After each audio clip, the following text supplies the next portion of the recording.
떨어지기 전에 한번 보시면은 자고서 저번에 항상 할 때는 큰 그림부터 뭐라고 했어요.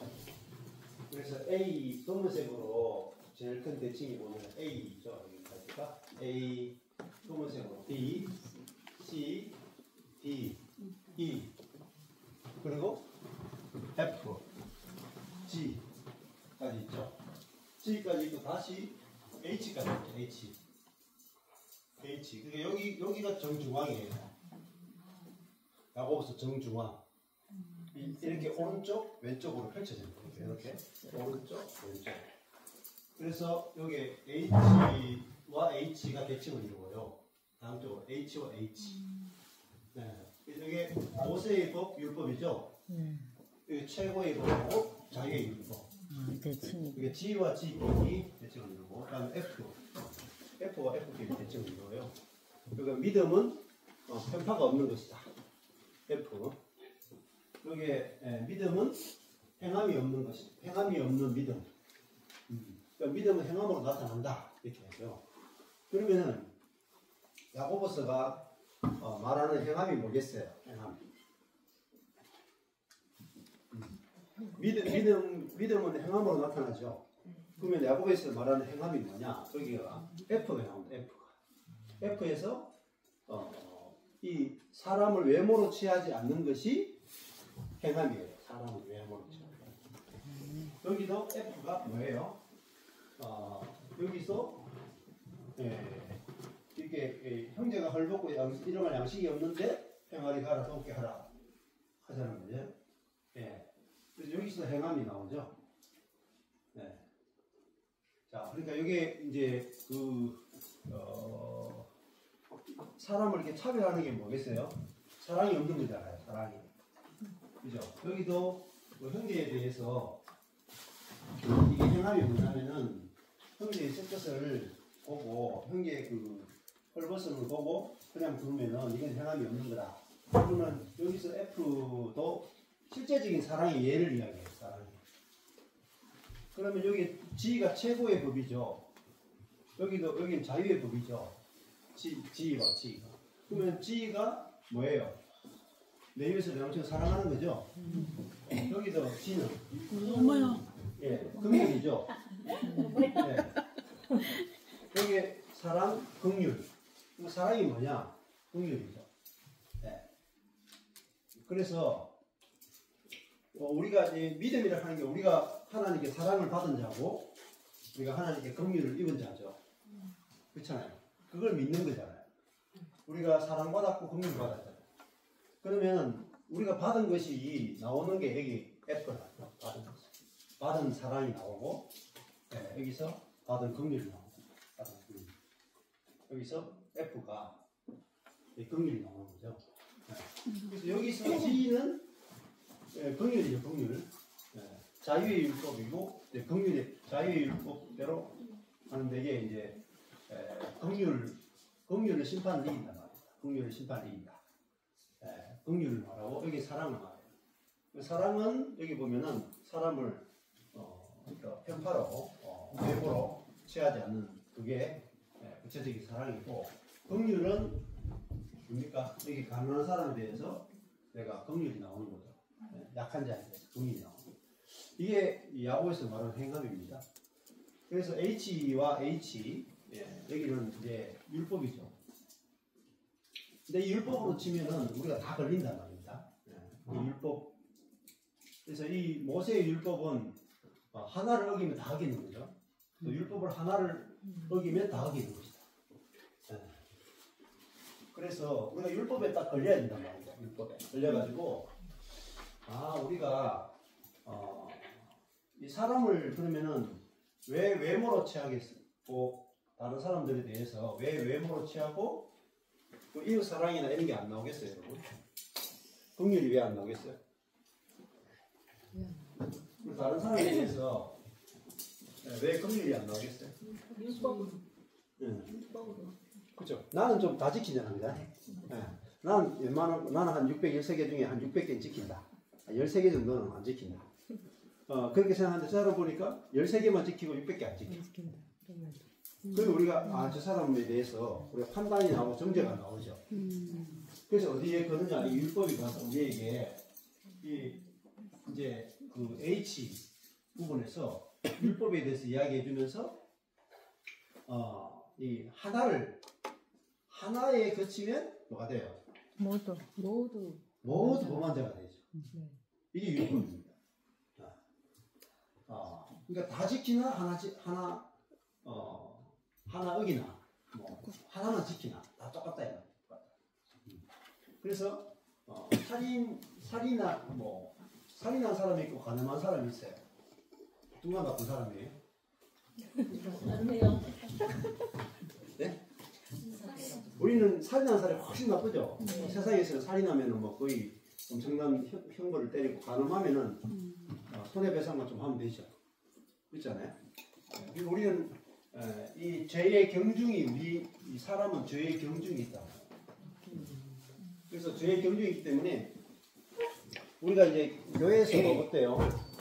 가정에서나 교회에서 어떻게 따집니까?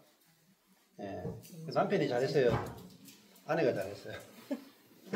얘를 대부분 다 아내들이니까 남편은 큰 죄를 지었죠.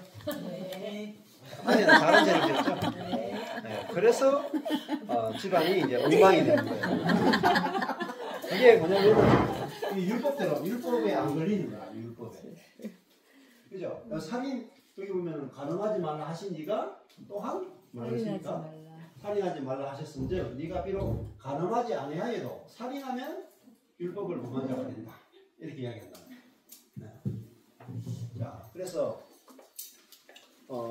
교회에서 워낙 우리가 율법적인 설교를 많이 들었기 때문에 선하게 살아야 되고 착하게 살아야 되고 이런 걸 굉장히 많이 했단 말이에요.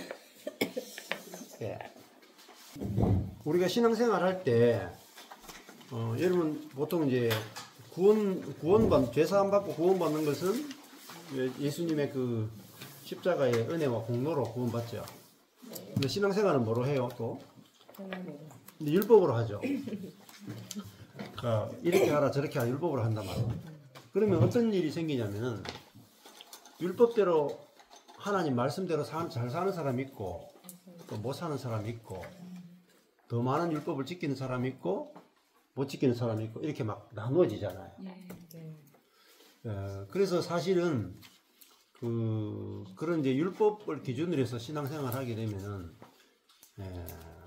열심히 교회 다니는데 우리가 어느 쪽으로 가느냐면은 교회도 두 개로 쪼개지고 가슴도 두 개로 쪼개져요. 부모 자식지가 쪼개집니다.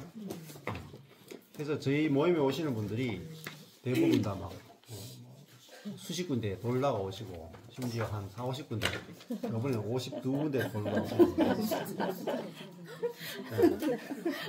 그러면은 한 50군데 내가 교회를 돌았다. 그러면 그 도는 동안에 뭐 시간, 돈, 열정 얼마나 다 썼겠어요. 얼마나 주님 말씀대로 살려고 노력했겠어요. 근데 하나님 말씀대로 살려고 노력하면 할수록 옆에 사람하고 같이 못 살아요. 못 살아. 왜 그럴까요? 나는 이만큼 하는데 당신은 한 게 뭐 있냐 이렇게. 그래서 이 야고보서에서 말하는 그런 믿음은 행함으로 이렇게 나타나는데 그 행함이 뭐냐? 사랑이잖아요. 그러면 사랑과 긍휼이 되려면 제일 중앙에 뭐가 딱 있어요? 율법이 있죠. 그게 아까 전에 뭐였습니까? H까지 했잖아요. 2장에 저희들이 9절, 10절, 11절이 H예요. 그래서 이 H를 중심으로 해서 양쪽으로 날개를 쫙 펴고 있답니다. 그래서 9절에 보면은 만일 너희가 외모로 사람을 취하면 죄를 짓는 것이니 율법이 너희를 범죄자로 정하리라. 누구든지 온 율법을 지키다가 그 하나에 그치면 모두 범한 자가 된다. 자, 그 사람을 외모로 취한다 할 때 외모가 성경에서 말하는 그 개념이 뭐냐면은 행위로 사람을 취하는 거예요. 외모라 하는 것은 그 사람이 행위로 그 사람을 판단하는 거, 그게 죄를 짓는 거란 말이에요. 왜냐하면은 10절에 보면은 누구든지 온 율법을 지키다가 그 하나에 그치면 모두 범한 자가 된다. 10절이 너무너무 중요해요. 온 율법을 지키다가 하나만 거치면 모두 범한 자가 된다. 자, 그러면 생각해 보세요. 남편이 간음을 했어. 예를 들면. 그죠? 근데 아내는 간음을 안 했죠. 그러면은, 네. 어떤 일이 벌어지겠어요? 그 남편은 이제 아주 심각한 죄인이 되고, 아내는 이제 의인이 되죠. 또 반대 경우도 마찬가지예요. 아내가 간음을 하고, 남편이 안 했다. 그러면 칼부림이 나죠. 너 죽자, 나 죽자 해가지고, 서로 찔러 죽이고, 이런 일들이 막 일어난다. 자, 근데 여기 2장 10절에 보면 누구든지 온 율법을 지키다가 하나에 그치면 모두 범한 자가 되죠. 그럼 예를 들면 아내가 간음했다. 근데 남편은 간음 안 했다. 근데 남편은 간음은 안 했는 대신에 뭐 해요? 간음한 아내를 마음으로 판단하고 정죄하죠. 미워하죠. 그럼 어때요? 내가 하나를 거치면 뭐라 그래요? 모두 범한 자가 돼. 근데 우리는 그렇게 계산 안 합니다. 하나 어기면 하나 범한 자고, 2개 어기면 2개 범한 자고, 10개 어기면 10개 범한 자고, 100개 어기면 100개 범한 자고. 개수에 따라서 우리는 죄인 취급하잖아요. 맞죠? 근데 성경은 그렇지 않아요. 성경은 하나를 어기면 모든 걸 다 어긴 거로 계산한다. 계산을 잘 하셔야 돼요. 산수 계산 잘 하셔야 돼요. 그러면은 예를 들어 볼까요? 내가 뭐 누군가를 판단하고 정죄했어. 그러면 율법 전체를 다 어긴 거예요. 그럼 어떻게 될까요, 여러분? 이 야고보서 2장 10절 말씀이 내게 딱 왔다. 누구든지 하나를 어기면 모두 범한 자가 된다. 그럼 내가 입이 있어도 할 말이 없는 유구무원이 되죠. 그렇잖아요. 근데 왜 우리가 상대방에 대해서 판단하고 정죄하는 게 많이 나오냐 하면은 많은 율법을 어기면 대역죄인이고 작게 어기면은 그냥 괜찮다고 생각하는 거예요. 그래서 그러면은 뭐가 될까요? 행함이 안 나와요. 행함이. 그러면 율법을 다 지키는 게 소용이 있나요? 열심히 지키려고 하는 게 소용이 있나요? 없습니다. 소용이 없어요. 하나만 어겨도 다 어기는 게 되기 때문에 우리가 율법주의적인 신앙은 결국은 절망을 가져온다. 지금까지 왜 내가 수많은 교회를 다니고 수많은 단체를 다니고 영성도 하고 뭐 성령 사역도 하고 다 했는데 왜 내가 고갈이 왔는가? 하나만 어겨도 정죄와 판단에서 자유롭다. 내가 만약에 뭐 병 고치는 은사도 있고 뭐 신의 은사, 뭐 기적의 은사, 뭐 예언하고 다 해요. 근데 내가 남을 딱 판단하고 정죄해. 그러면 뭐가 돼요? 모두 범한 자가 되죠. 그러면 내가 내 자신을 정죄할까요? 할까요? 속으로 정죄합니다. 원점이에요. 네. 그래서 우리가 율법으로는 절대로 온전해질 수 있는 길이 없어요. 그래서 우리가 하나님의 은혜로 하나님이 우리를 그리스도와 연합시키셨죠. 우리는 그리스도와 연합을 통해서 우리가 의롭게 되고 거룩하게 되고 우리가 온전하게 되는 거잖아요. 그럼 이거는 100% 은혜잖아요. 이게 여러분 한 번 듣는다고 되는 게 아니에요. 이 복음을 계속 들으셔야 돼요. 들어야지 이게 쉽게 나가는 거예요. 복음으로 씻어야만 씻었어요. 그래서 에베소서 보면은 말씀으로 씻어 깨끗하게 하사 티나 흠이나 주름 잡은 것이 없도록 우리를 만들어 주신다 하는 게 그 말씀이 결국은 복음을 말해요. 자, 그래서 또 우리 인생에서 이제 힘든 게 돈 없는 것도 힘들죠. 돈 없는 것보다 더 힘든 게 뭐냐? 관계가 힘든 거예요. 돈이 없으면 부부끼리 막 싸우잖아요. 또 막 원망하고. 근데 돈이 없어도 부부끼리 원망하고 다투는 거 없으면 괜찮아요. 살만해요. 큰 문제 없어요. 제가 늘 말씀드리지만 한국에서는 뭐 돈 없어도 살 수 있어요.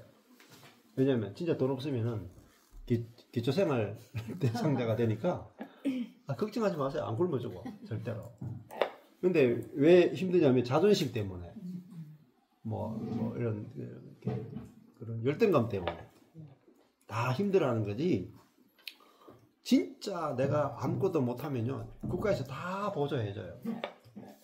저는 그걸 이제 제가 다 망하고 나니까 아니 뭐 진짜 없으면 기초생활 보호 대상자 되고 정 없으면 차상위 그 고비회가 차상위예요. 고비회가 차차상이라. 저도 차차상이 되고 차상위도 해보고 그래도 뭐 작년까지도 계속 차상위로 제가 지냈어요. 차상위로 아주 상위 계층으로 문제가 없어요. 근데 뭐가 이제 우리가 하나님과 나와의 관계가 어떠냐, 또 형제 자매와의 관계가 어떠냐, 이게 이제 중요한 거잖아요. 그러면은 진짜 이제 이런 사랑과 긍휼이 나오려면은 어떻습니까? 자, 우리가 하나를 어기면 다 어기죠. 그리고 다른 사람이 한 가지를 어겨. 그러면 뭐가 돼요? 모두 범한자가 되죠. 불쌍해요, 안 불쌍해요? 불쌍하잖아요. 그게 긍휼이라니까. 우리는 율법주의라 하는 건 뭐냐면은 누가 많이 지키느냐 못 지키느냐 이걸 가지고 보잖아요. 그러니까 나는 많이 지키는데 저 사람 못 지켜. 그래서 나는 높고 저 사람 낮잖아요. 나는 부유하고 저 사람 가난하잖아요. 여기 야고보서 부유한 자, 가난한 자가 나온다고요. 부한 자들은 뭐냐면은 물질적으로 부한 것도 있겠지만은 내가 하나님의 율법을 더 많이 지키는 사람이야. 하나님 말씀을 더 많이 지키는 사람이 뭐냐? 부한 자예요. 가난한 자는 뭐냐면 하나님 말씀을 지킬 힘이 없는 사람이야. 윤리 도덕적으로 잘 살 수 있는 사람이 있죠. 그럼 우리로 치면 이수진 장군 이런 사람들은 아주 부한 자죠. 근데 뭐 일제 시대 때 일제의 앞자리 한 사람들은 전부 다 뭐예요? 가난한 자죠. 예수님 당시에도 세리 그런 사람들은 로마의 앞잡이였죠. 그런데 실제로 누가 예수님을 만나느냐? 로마의 앞잡이했던 그 민족의 반역자 그놈들이 다 예수 만나가지고 구원 만나니까. 근데 진짜로 유대를 사랑하고 자기 민족을 사랑하고 막 거기 위해서 목숨 걸고 이런 사람들이 오히려 버림받는 경우가 더 많아요. 왜냐하면은 우리가 이렇게 율법의 용도를 잘못 쓰기 때문에 그래요. 자, 그래서 우리가 야고보서 이 2장 10절 있잖아요. 2장 10절. 그 11절. 이게 야고보서 전체가 다 펼쳐지는데 제일 중앙에 딱 있어. 그래서 2장 9절과 10절 그다음에 11절 사이가 금정으로 이렇게 4개로 딱 나누어져 있잖아요. 제일 대칭이고 이걸 중심으로 나눠야 되잖아요. 근데 2장 10절에 누구든지 온 율법을 지키다가 그 하나에 거치면 모두 범한 자가 된다. 그렇게 되어 있잖아요. 네. 자, 여기 보면 이 말씀이 참 이렇게 이제 그냥 읽는 거하고 이게 내 마음에 확 박히는 게 달라요. 네. 야, 율법을 잘 지키는 사람이나 못 지키는 사람이나 둘 다 똑같이 모든 율법을 다 범한 자가 돼요. 그러면은 어떨 것 같아요? 가정에서도 맨날 뭐 합니까? 우리가 누가 잘했느냐 못했느냐 항상 따지죠. 누가 잘했느냐 못했느냐. 그러면 뭐 잘한 사람은 못한 사람 보면 때 화가 치밀어 오르죠. 분노가 나죠. 성을 내게 되죠. 왜 그럴까요? 나는 그것은 나는 안 범했다. 그 부분은 나는 저렇게 안 한다. 예를 들면은 내는 어떤 아주 그 성실한 사람이 있다고 칩시다. 성실한 사람. 이제 아내는 밖에 나가서 돈도 벌고 막 직장 생활하고 열심히 해서 돈을 벌어와. 남편은 성실하지 않아. 직장 생활도 안 하고 돈도 안 벌고 집에 그냥 처박혀 있어. 그럼 여러분 어때요? 네.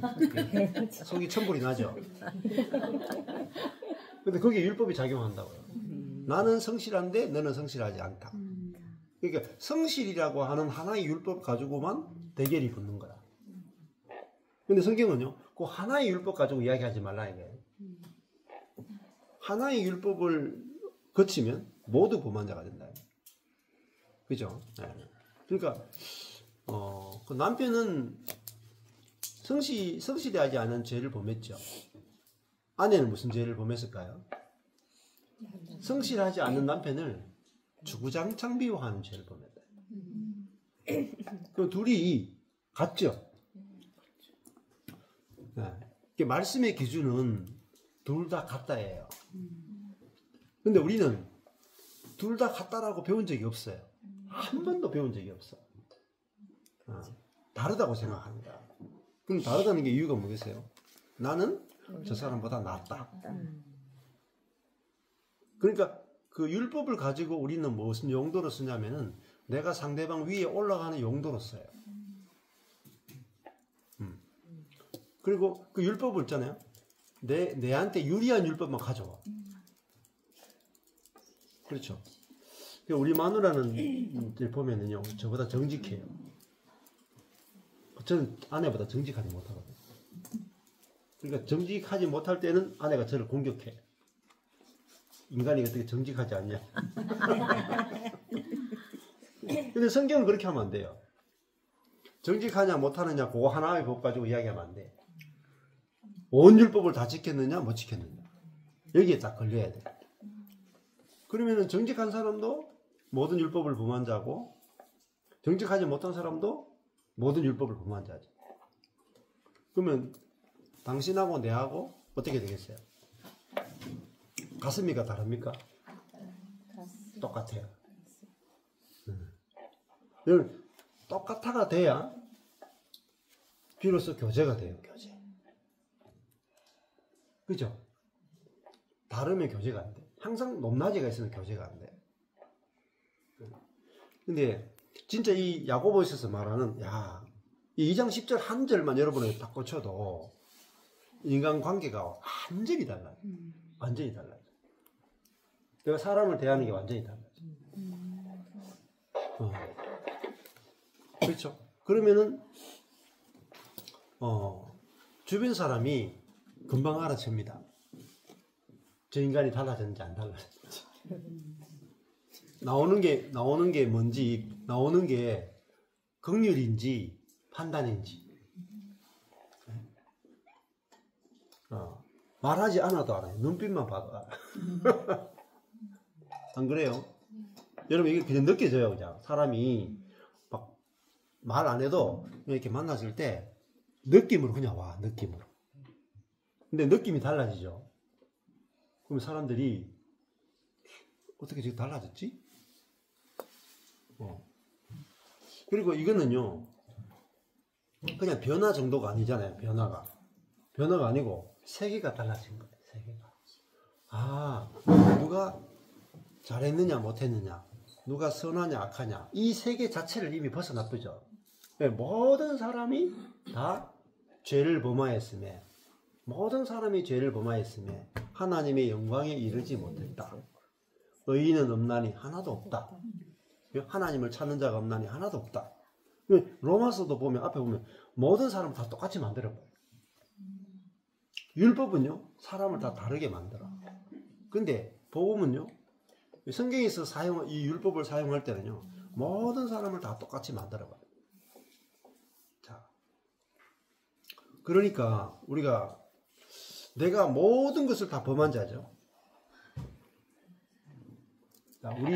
우리의 자아로 보면은 우리는 몇 가지 율법을 어긴 자가 아니고 야고보서 2장 10절에 하면 모두 범한 자. 맞죠? 모두 내가 여러분 가운데 혹시 또 손에 피를 묻힌 분 오신 분 계십니까? 살인은 좀 안 하셨죠 아직까지 보니까. 살인하면 여기 있기가 좀 힘들어요. 여러분 살인을 했어요 안 했어요? 안 했다 하면 여러분 이 말씀하고 다른 거예요. 살인을 우리가 다 살인했다 이 말이에요. 간음도 다 했다 이 말이에요. 도둑질도 다 했다 이 말이에요. 배신도 다 했다. 왜? 하나 어기면 다 어기는 거예요. 맞죠? 이런 말씀은 무섭다니까요. 근데 이렇게 야고보서를 아무리 읽어도 요 한 말씀에 딱 이렇게 멈추지 못한다. 그러면은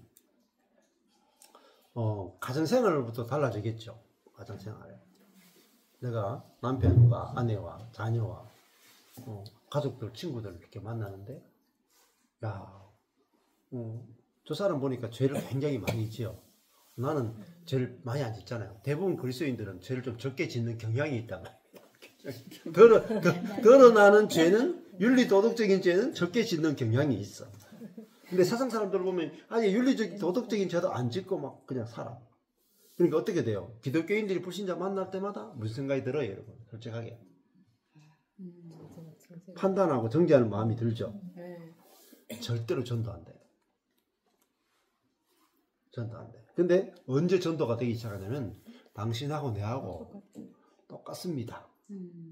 할 때 말이 통해. 그리고 커피도 마시고 싶고 대화도 되고 교제도 되고 그렇죠? 뭐 그리스도인은 불신자하고 딱 다른 게 뭐가 있냐 하면은 우리는 긍휼을 입은 자고 그분은 긍휼을 아직까지 이미 주셨는데도 모르고 긍휼을 못 누리는 것밖에 없어요.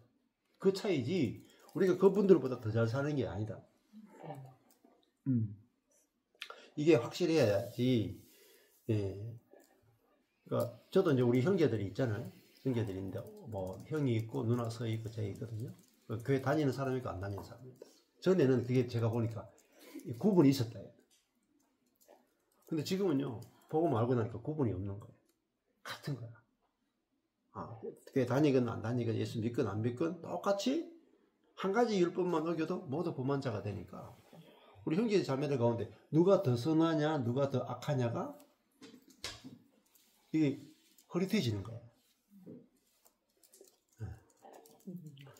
그러니까 내 가족들이 여러분 왜 안 바뀌는 줄 아세요? 저 사람은 우리 가족 중에 더 악하다 하니까 안 바뀌어요. 진짜예요. 우리 뭐 오남매 중에 누가 더 착한 거 순위 있다 매긴단 말이에요. 속으로 매긴다. 얘는 안 돼. 그거 자체가 이미 죄예요. 판단하고 정죄하는 죄라. 그 한 가지 죄를 어기죠. 살인한 거예요. 간음한 거야. 도둑질한 거야. 자, 그게 진짜로 우리가 받아들여지면은 야, 다 똑같네 이러면은 무슨 죄를 짓든지 거기에 대해서 패스가 될 수 있어요. 패스가. 남이 내게 어떤 죄를 지어도 쉽게 패스가 된다고요. 왜? 어차피 그 사람 죄를 지으면 나는 그 사람 또 판단하고 정죄하잖아. 똑같다가 돼야 이게 상대방에 대해서 자동적으로 긍휼이 나가는 거잖아요. 그러니까 판단 정죄가 안 나가잖아요. 그러면은 그것만으로도 우리가 교회가 달라지고요. 교회가 왜 부흥이 안 되는가? 교회가 왜 숫자가 안 느는가? 이유는 딴 거 없어요. 교회 안에 말씀이 없기 때문에. 여러분 교회 다니는 사람 가운데 하나를 어기면 모두 범한 자가 된다. 그러니까 이 말씀이 교회 안에 있느냐는 거죠. 가정 안에 있느냐는 거죠. 이게 있어야만 정말로 가정과 교회가 말씀 위에 세워지게 되고 무슨 말을 하더라도 아주 부드러운 말이 나오게 돼, 부드러운 권면이 나오게 되는 거죠. 근데 그것이 진짜로 그 가정의 분위기나 모든 걸 싹 다 바꾼다는 거예요. 그 저도 우리 뭐 형제 자매들에 대해서도 그렇고 이런 것들이 판단이나 정죄들이 확 줄어들면서 관계들이 많이 굉장히 달라지고 지금 저희 모임에도 오늘 간증들을 형제 자매들 간증을 많이 하거든요. 근데 딱 1개월도 안 돼 가지고 막 그 남편이나 아내가 너무너무 온전하게 보인다. 이런 간증들을 하시는 분들이 많거든요. 상대방의 배우자가 너무너무 온전하게 보인다. 그게 순식간에 그렇게 되는 거예요. 그러면은 부부 관계가 확 달라지는 거예요. 근데 그 남편이나 아내가 조금도 바뀌는 게 없어요. 하나도 바뀌는 게 없어요. 뭐가 바뀌냐면은 그 배우자를 바라보는 내 눈이 바뀐 거예요. 눈이 바뀌니까 죽어도 변화되지 않을 것 같은 그 부부 관계가 그냥 순식간에 새로운 세계로 들어가게 되는 거예요. 그러니까 문제가 상대방에게 문제가 있다고 생각하고 지금까지 그 상대방을 고치려고 그렇게 우리는 판단하고 정죄하고 막 오르기도 하고 막 훈련시키기도 하고 뭐 다 했는데 그게 고치나 안 고치나 매 한 가지구나. 그게 알아져야 고칠 마음이 없어져요. 그리고 고치는 게 아니고 있는 그대로 그리스도께서 우리를 받아주셨잖아요. 그렇죠? 있는 그대로 우리가 받아들여졌구나.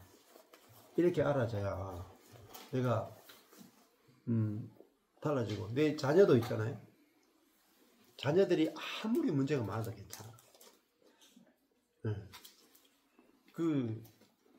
오늘도 이제 올 때 그런 이제 아내가 좀 차 타고 오다가 그런 얘기가 있었는데, 그러면 사람이 그 어떤 존재냐, 그 치매 걸리신 그 어머니 계셨거든요. 우리 그 유튜브 보면은 치매 걸리신 분 나오잖아요. 그분이 이렇게 말씀하시는 거, 그거를 보면은 사람이 어떤 존재인가 알 수가 있어요. 그 치매 걸리신 어머님이 너무 이렇게 집에 있는데 딸을 너무너무 힘들게 하는 거라. 그래 그 딸 되는 자매가 너무 힘들어가지고 자기도 막 죽을 것 같아. 너무너무 괴로워가지고 엄마하고 같이 도저히 못 살겠는 거야. 그렇게 스트레스 받다가 이제 제 유튜브 말씀을 이렇게 듣게 된 거예요. 그 들었는데 자기가 막 도저히 못 살게 가지고 제 말씀을 듣는데 그걸 털어놓으니까 엄마도 듣는 거야. 치매 걸린 엄마도 듣는 거야. 온갖 막 짜증도 내고 막 자기 마음대로 하고 고집도 세고 이런 엄마인데 그거를 쭉 이제 한 몇 달을 들었는가? 듣다가 엄마가 갑자기 코로나 증세가 있어가 병원에 딱 갔다 왔는데, 갔다 오자마자 엄마가 갑자기 제 설교와 똑같은 말을 하기 시작합니다. 말이 완전히 달라진 거예요. 그리고 얼굴이 완전히 달라요. 얼굴이 막 너무 행복해요. 천국에 있는 사람 같아. 그 말도 있잖아요. 죽어서 천국 가야죠. 가있겠네. 아니다. 죽으나 사나 다 여기도 천국이고 가도 천국이고. 제가 설교하는 거 똑같이 이야기하면서 엄마 얼굴이 너무 행복하고 짜증이 하나도 없는 거야. 그러니까 딸이 순식간에 너무너무 행복한 거야. 엄마하고 지내는 것이 막 지옥 같았는데 엄마하고 함께 있는 게 너무 행복한 거야. 그래가지고 엄마한테 자꾸 말 걸어보면 엄마가 막 너무 행복해가지고 말씀이 막 이전에 엄마가 한 번도 그런 말 한 적이 없는, 엄마 입에서 절대 나올 수 없는 말이 막 줄줄줄줄 나오는 거예요. 그래서 제 설교하고 거의 같은 내용. 근데 더 재밌는 사건이 뭔지 아세요? 그러다가 그 교회 목사님이 심판을 오셨어. 심판을 오셔가지고 무슨 이야기 했냐면, 신방 와서 이제 이야기하다가 코로나나 뭐 이 연세가 치매에는 뭐가 좋고 이렇게 막 이런 이야기를 막 했는 거예요. 엄마가 그 목사님 돌아가시고 나니까 과거 엄마의 율법적인 모습으로 그대로 돌아갔다는 거예요. 그래가지고 안 되겠다 싶어가지고 다시 제 유튜브를 엄마가 다시 돌아와가지고 이야기를 왜 드리냐면 사람은 성경에 사람은요 밭과 같아요. 밭과 같아서 심는 대로 거두어요. 무엇을 심느냐에 따라서 거두는 게 다예요. 이게 농사와 똑같아요. 그러니까 그 마태복음 보면은 천국을 비유할 때 다 밭에 비유를 해요. 밭에 가라지를 뿌리면 가라지가 나고 밀을 뿌리면 밀이 나요. 근데 뿌리는 자는 뿌릴 때 밀을 뿌리는지 가라지를 뿌리는지 알고 뿌려야 돼. 근데 저도 그걸 몰라가지고 율법 밀을 계속 뿌렸다. 가라지를 뿌렸다. 나중에 가라지는 열매가 안 나와. 굉장히 비슷하거든요. 독보리인 가라지하고 밀하고는요. 나중에 열매 맺기 전까지는 똑같아. 못 알았지. 마지막에 열매가 없어요. 그래서 우리가 뿌릴 때 이게 이 말씀이 이제 복음인지 율법인지 가려내서 뿌려야 돼요. 여러분 열심히 뿌린다고 되는 게 아니에요. 그래서 열심히 뿌렸거든요. 열심히. 근데 이게 밀인지 가라지인지 모르고 뿌렸단 말이죠. 이게 저는 정말 좋은 건 줄 알고 계속 12년 동안 뿌린 거예요. 나중에 뭐가 나오느냐? 가라지가 나오더라고요. 저 자신도 가라지고 우리 지체들도 가라지고. 그때 하나님께서 밀이라는 게 뭐냐? 밀. 열매 있는 밀이 뭐냐? 한 알의 밀이 땅에 떨어져 죽지 않으면 한 알 그대로 있고 죽으면 많은 열매를 넘겨. 그 밀이라고 하는 것은 뭐냐면 죽고 부활한 걸 밀이라. 죽고 부활한 생명, 부패하지 않은 생명, 그게 밀이다. 그러니까 죽지 않으면은 부활 생명에 들어갈 수 없고 죽지 않으면은 부패한 것이 끝이 안 나요. 죄의 지배가 끝이 안 나요. 그래서 율법이 섞이면 모든 게 다 하나 율법으로 가르치면 하나 어기면 모두 무만자가 되죠. 그러니까 원점이 된다는 거예요. 그래서 우리 하나님께서 이 교회를 하는데 율법으로 뭐 하라 하지 말라로 교회를 하는 게 아니고 진짜 주님이 뭘 하셨는지를 전하는 복음만 심기를 원하시는구나. 그러니까 복음을 심을 거냐 율법을 심을 거냐. 이게 이제 알아졌다 이 말이에요. 그때부터는 제가요 율법은 안 뿌려요. 복음은 뿌려요. 그리고 그 복음만 뿌리면 뭐가 나오겠어요? 복음의 사람이 나온다니까요. 복음적인 사람.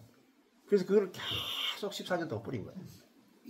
나든지 안 나든지 뭐 남들이 무슨 말 하든지 계속 하나님이 하셨다. 하나님이 하실 것이다. 이것만 계속 뿌린 거예요.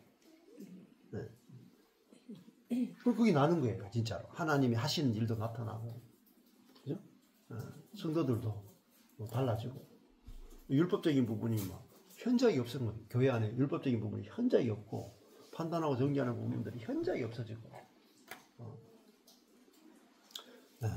자기가 뭐 교회를 이렇게 바꾸려고 하는 것도 없어지고 주님이 어떻게 하시는가 보자.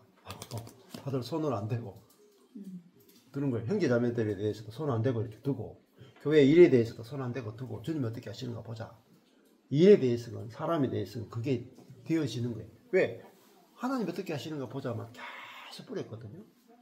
그 뿌린 그대로 나오는 거예요. 뿌린 그대로. 그러니까 쉽게 얘기하면 제가 14년 전에 망한 이유는 뭐겠어요?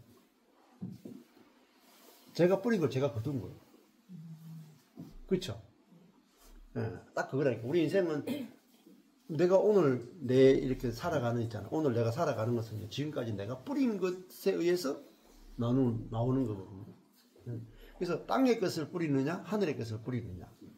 물론 선악이 아니에요. 율법적으로 개념이 아니고 하늘의 것을 뿌리느냐, 땅의 것을 뿌리느냐. 이거거든요. 네. 그래서 하늘의 것은 내가 받아야만 뿌릴 수 있어요. 하늘의 것은 내가 받아야만. 이 은혜는 받아야만 뿌릴 수 있는 거죠. 네. 그래서 조금 전에 말씀드린 것처럼 치매에 걸렸는데 이 부활의 복음, 생명의 복음, 은혜의 복음을 뿌리니까 침에 걸려도 열매가 나와요, 안 나와요? 나왔죠? 그러면은 정상적인 사람은요? 된다니까. 침에 걸린 사람도 되는데요. 이런 일이요, 한두 가지가 아니에요. 여러분, 제가 춘천에 가서 집회를 1박 2일로 여러 번 했거든요. 한 5, 6개월 전에는 아예 한 달에 한 번씩 한 2번인가 3번 연습을 했거든요. 근데 침에 걸린 어머니를 모시고 있는 자매들이 있었어요. 근데 자매들이 어머니 모시고 있으니까 이렇게 모임에 못 오잖아요. 그죠? 못 오는데 그 딸이 그 침에 걸린 엄마에 대해서 어떤 마음과 생명으로 말하느냐에 따라서 엄마의 반응이 달라져. 그냥 내가 자로 내가 좀 나갔다 올게 엄마 이렇게 얘기하면요, 야 나가지 마 그러면서 절대 나가면 안 돼, 네 없이 못 살아 하고 막 붙들고 막 힘들게 한다. 근데 예수 생명에서 그래서 엄마는 온전해, 엄마는 고칠 게 없어 하고 복음을 다 이야기해주고, 엄마 내 좀 갔다 올게 하면 갔다 와. 놀랍지 않습니까? 자, 그러면 내가 내 자신에 대해서건, 자녀에 대해서건, 배우자에 대해서건 내가 율법을 뿌리느냐 복음을 뿌리느냐에 따라서 열매가 즉시 나와요. 확실해요. 그래서 뿌리는 자는 내가 무엇을 뿌리는지를 알아야, 구분이 돼야, 내가 지금 뭘 뿌리는지 알아야 비로소 가을에 뭘 거둘 수 있는지를 이제 알게 되는 거죠. 그래서 그걸 모르면은 열심히는 해요. 열심히는 우리가 신앙생활 열심히는 하는데 가라지를 뿌려놓으면 나중에 거두는 게 없다. 저도 가라지를 다 거두고 나니까 진짜 인생이 쫙 망하니까 내가 다시는 가라지를 뿌리나 봐. 절대 내가 가라지는 안 뿌리리라, 이런 생각이 들더라니까요. 그러고 나서는 진짜 열매가 날 수 있는 밀을 아무리 늦어도 밀을 뿌리는 거예요. 그러니까 시간이 되니까 이렇게 밀이 막 자랍니다. 우리 밭에도 제가 뿌리기만 하면 나는 작물들을 심어놓거든요. 뭐 삼립국화 이런 거 있잖아요. 밭에 가서 뿌려. 걔들은요 잡초를 이겨. 심어놓으면 막 자라. 기다리는 거죠. 제가 그래 작년에 한 번도 저희 그 밭에 삼립국화를 옮겨 심어놨는데 한 번도 안 갔었거든요. 작년 1년 동안 한 1년 반 거의 안 갔어요. 근데 얼마나 많이 번식되는지 말이에요.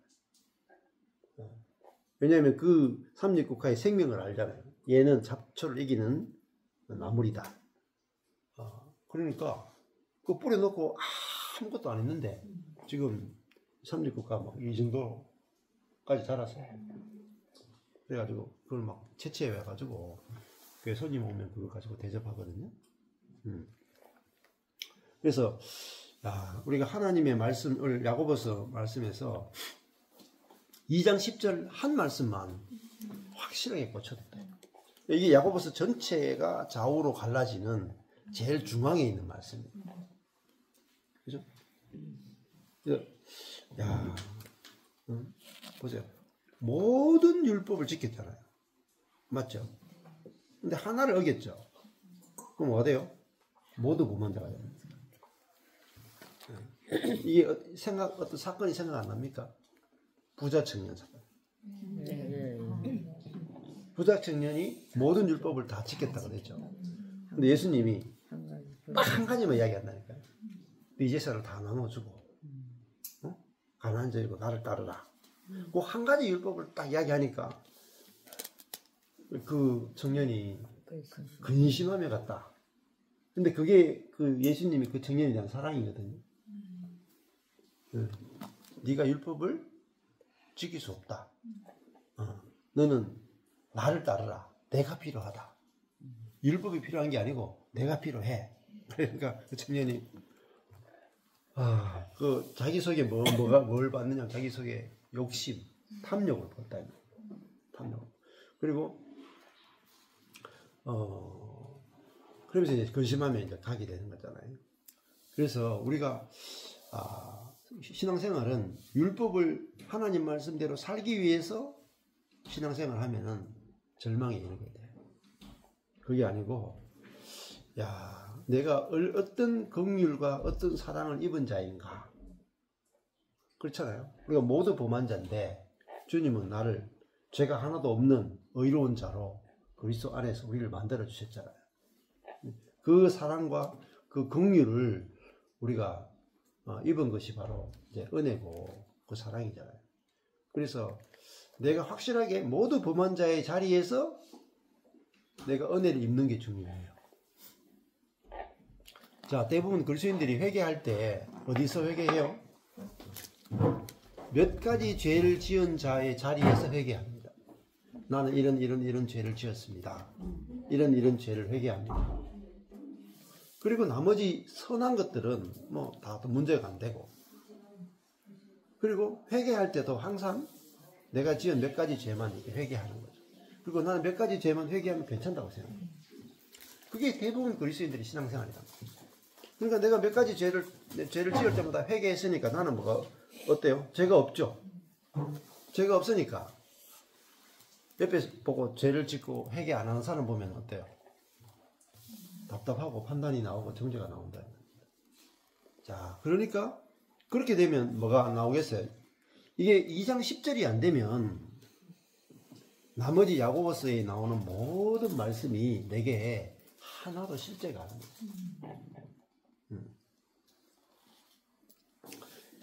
이번에도 누구더라? 그런 일이 있었대요. 남편이 뭐 큰 사고를 쳤어. 엄청나게 큰 사고를 쳤어. 근데 자매님이 이거 저희 말씀을 듣는 자매거든요. 한 6개월 좀 됐나? 근데 그 형제한테, 남편이 나한테 뭐라고 하더라? 당신이 오죽 힘들면 그렇겠어. 그러니까 그 말이 나온 그 말. 전에 같았으면 당신이 그것도 못 참고 당신이 어떻게 그럴 수 있냐 그러고 막 이렇게 했을 거라고요. 근데 이 복음을, 은혜의 복음을 듣고 나니까 이제 큰 사고를 친 남편에 대해서 당신이 오죽 힘들면 그렇겠냐. 이 말이 나오니까 남편이 좋겠어요, 안 좋겠어요? 그래, 내가 이 아내를 만난 것이 내가 참 천운이구나. 그 은혜를 받으면 남편은 또 아내한테 어떻게 하겠어요? 아내가 어떤 실수를 해도, 당신이, 힘들어서 그랬고, 그럴 수 있고, 작은 죄를 지으나 큰 죄를 지으나 똑같아. 그렇잖아요? 진짜 이 말씀이 우리에게 오면은, 살인한 사람이나, 판단한 사람이나, 진짜 똑같아. 이게 진짜 되면 어떤 일이 벌어지겠냐. 현실이 되면 어떻겠어요? 현실이 되면. 교회 안에 살인자가 있고, 실제로 살인해서 30년 감옥 갔다 온 사람이 있고, 그죠? 그리고 여기 그냥, 아내에 대해서 좀 판단하는 사람이 있어. 그 두 사람이 있어. 그러면 우리가 두 사람을 똑같은 사람으로 볼 수 있겠냐. 그러니까 교회는 우리가 어떤 하나님 말씀이 우리에게 딱 왔을 때 그 말씀이 정말로 알아지고 믿어져서 그 교회 안에서 그게 실제로 나타나야 돼요. 나타나야 그게 진짜 말씀이 실제가 되는 거예요. 그게 뭐냐면 열매란 말이에요. 열매. 자, 그러면 내가 교도소 20번 갔다 온 사람이 있어. 근데 한 번도 안 갔다 온 사람이 있어. 같아요, 달라요? 달라요.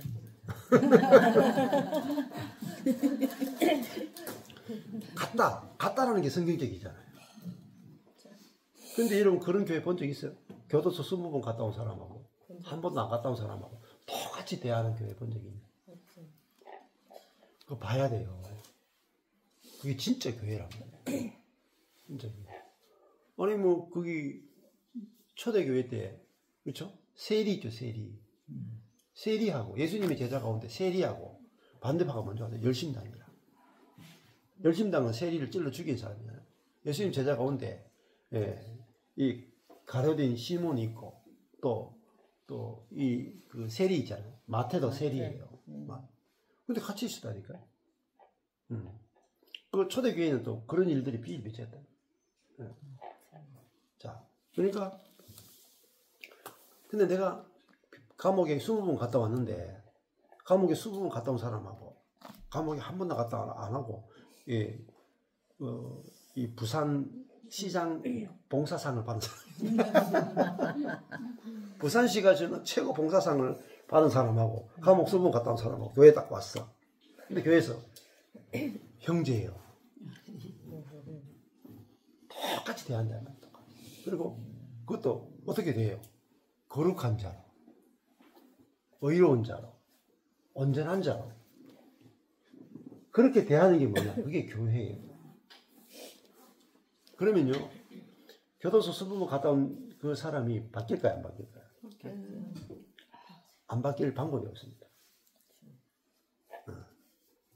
그런 일이 여러분 가능해요. 여러분 가능하지 않다고 생각하는 게 뭐냐면 그만큼 우리가 자아와 인본주의에 빠져 있단 말입니다. 실제 저는 전과 17번 되는 사람이 판사하고 형님 동생하고 지내는 교회를 봤거든요. 가능해요. 어려운 게 없어요. 우리가 어떤 말씀이 아까 전에 내가 그게 안 되는 이유가 가라지 같은 말씀이 내게 계속 떨어졌기 때문에 거짓된 말씀이 내게 계속 떨어졌기 때문에 안 된다고 생각하는 거예요. 안 된다고 그게 인본주의예요. 어떻게 그 초대교회 예수님의 무리 가운데도 뭐 창녀도 있었잖아요. 근데 창녀도 있고 뭐 7 귀신 들린 여자도 있고 뭐 이방인도 있고 유대인들. 여러분 가장 같이 어울리기 힘든 사람이 누군지 아세요? 유대인과 이방인입니다. 살인자하고 살인 안 한 사람하고 이렇게 형제예요 하는 것보다 유대인하고 이방인이 형제예요 하는 게 훨씬 힘들어요. 근데 초대교회는 유대인과 이방인들이 형제예요 했다. 형제예요. 율법이 있는 사람하고 없는 사람하고 딱 만나가지고 둘이 똑같다. 유대인들은 깨끗하잖아요. 이방인 더럽잖아요. 근데 교회 안에서 둘이 바로 할례 받은 사람과 할례 받지 않은 사람이 바로 형제예요 됐다. 심지어 그 집안에 주인도 오고 종도 같이 교회 오죠. 주인과 노예가 같이 교회 온다고. 그러면 교회가 뭐가 돼요? 형제예요. 그 주인이 교회 오고 싶겠어요? 자기 노예 보고 형제예요 이렇게 하는데 심지어 노예가 그 교회 감독이 될 수도 있고, 그죠? 그 교회 장로가 될 수도 있어요. 왜? 그 성령이 충만하고 믿음과 성령이 충만하면 된단 말이에요. 교회만큼 혁명적인 곳이 없어요. 근데 지금 현 시대 교회는 교회가 다 세속화돼 버렸다. 세상과 다른 게 별로 없어.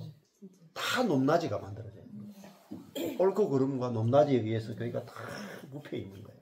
근데 우리가 교회가 얼마나 부패해 있는지 자체도 감각이 없어요. 왜? 성경 안에 있는 교회를 본 적이 없기 때문에.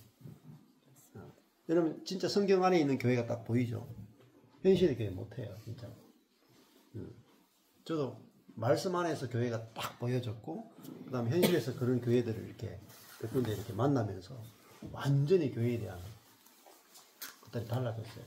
그래서 저희 모임이 2년, 제가 서울에 간 지 한 2년 조금 됐거든요.